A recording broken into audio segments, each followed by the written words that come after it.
నేపాల్ హిందువులు తిరగబడుతున్నారు. ఎవరైతే కొంతమంది బంగ్లాదేశీలు అక్కడికి వచ్చి అక్కడ ఉన్నటువంటి హిందువుల మీద పెత్తనం చెలాయించడానికి చూస్తే తిరగబడి తరిమేస్తున్నారు.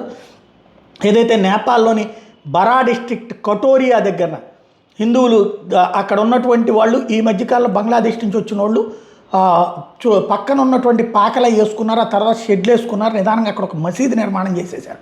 దానికి లౌడ్ స్పీకర్ ఇవన్నీ ఏర్పాటు చేశారు.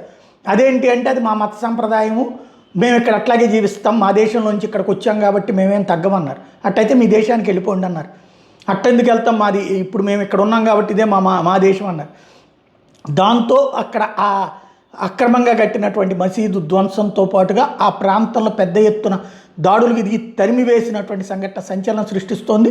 ఆ ప్రాంతంలో పోలీసుల దగ్గరికి వెళ్ళి కంప్లైంట్ చేస్తూ మీరు ఈ దేశం వాళ్ళు కానప్పుడు మీకు ఎట్లా మద్దతు ఇస్తామంటూ నిలదీసినటువంటి పరిస్థితి అక్కడ.